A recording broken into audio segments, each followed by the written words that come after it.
Você está estudando a musculatura da coluna dorsal e não consegue entender quem que está lá? É uma infinidade de músculo, trapézio, romboide, levantador da escápula, mas e o longuíssimo? Mas e o espinhal? Eita, tá virando uma confusão. Bem-vindo ao OPA, Ortopedia para Alunos. Aqui você aprende de um jeito simples que te ensina para a prática e para a vida.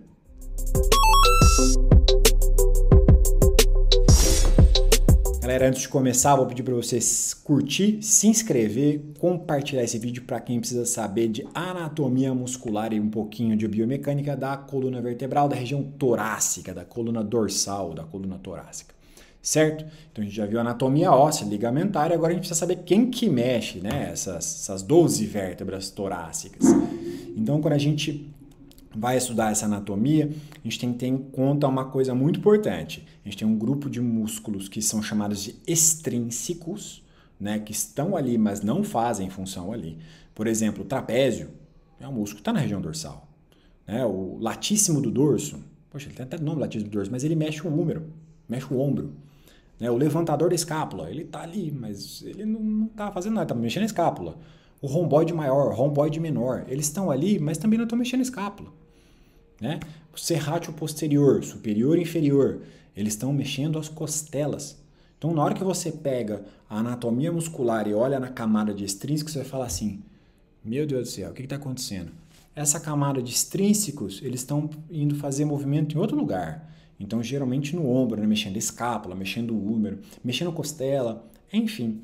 A gente quer saber da musculatura intrínseca. E para não ficar perdendo tempo, porque a gente sabe que são 3 camadas, a superficial, que são músculos pequenos que ficam aqui no pescoço, né? Aí na cabeça. A profunda, que é uma musculatura muito pequenininha, que vai de cima e embaixo na coluna, que provoca alguns movimentos, estabilizam as vértebras. Mas a gente quer saber da coluna, a gente quer saber da porção média ou intermédia, dessa camada que fica entre o superficial e o profundo, que é um grupo chamado de eretor da espinha. O que eles fazem? Extensão da coluna vertebral, principalmente da coluna torácica. Eles também estão ali fazendo esse papel. E são 3 músculos. Tá? A gente vai tomar como base que a coluna vertebral é o nosso centro, né? E são 3 músculos. Um que começa aqui no centro, um que começa médio e um que começa mais afastado. Tá? Esse que começa mais afastado, ele tem origem lá no ilíaco e vai se inserir lá nas costelas, lá em cima, no ângulo das costelas, lá no tórax. E a gente chama esse músculo de ilho costal. Ele é um músculo mais largão, né? Mas que vem se afinando conforme ele vai perdendo componentes. Tá? Vai ter a mesma função que o músculo que está do lado dele, que é um músculo que é muito longo, que ele começa ali na região sacral, né, na lombo sacral, ele faz uma aponeurose, que é a união dos tendões dele ali, faz uma aponeurose bem firme e sobe, né, vai até o pescoço, que é o músculo longuíssimo. Ele é o mais potente dos eretores da espinha, um músculo mais volumoso também, que é esse músculo da camada meio média, né, desses 3, né, camada intermédia. E o músculo mais medial deles é um músculo um pouco pequeno que sai dos processos espinhosos e vai subindo, que é um músculo que chama espinhal. O espinhal ele não desce tanto, não desce a região lombar. Ele fica no dorso, né, no tórax, no pescoço e na cabeça. Então, a gente tem esses 3 músculos, ilho costal, longuíssimo e o espinhal. Esses 3 músculos são chamados de eretores da espinha.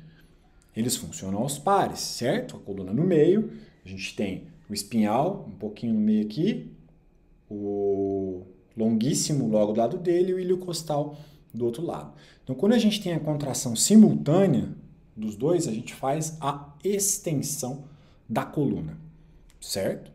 Quando a gente faz a ativação de um deles, a gente faz a flexão lateral ou rotação da coluna vertebral, certo? Então, ó, contraiu os dois, estendeu, né? Contraiu um lado só, rodou ou fez flexão lateral, certo? A contração bilateral faz extensão e a contração unilateral faz flexão ou rotação lateral, certo? Não é difícil, Só precisa saber quais são os músculos e onde eles estão.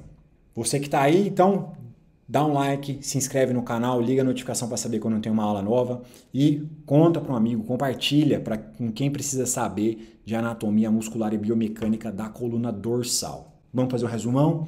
A gente sabe então que os músculos ali na coluna, na região dorsal são vários. A gente tem musculatura extrínseca que vai mexer principalmente o ombro, né? Então a gente tem trapézio, romboide, serrátil, levantador de escápula e mais alguns músculos, né? E a gente tem a camada certa que a gente quer saber para provocar o movimento da coluna dorsal, que é a camada intermédia, né? Que fica entre a camada profunda e a camada superficial. E essa camada intermédia é composta por 3 músculos. Ilho costal, que ele é mais afastado da coluna. Longuíssimo, que está no meio. E um músculo que fica bem pertinho da coluna, que é o espinhal. Esses 3 músculos são chamados de eretores da espinha. Quando você contrai os dois, você faz a extensão da espinha. Quando você contrai, o par, né, os dois, quando eu falo é o par, a contração bilateral, extensão da espinha. Quando você faz uma contração de um deles, ou unilateral, né, você faz a flexão lateral ou rotação da coluna. Certo? Não é difícil, é só saber onde está cada um. Você que está aí, então, dá um like, se inscreve no canal, liga a notificação para saber quando tem uma aula nova e conta para um amigo, compartilha para quem precisa saber de anatomia muscular e biomecânica da coluna dorsal. Até a próxima.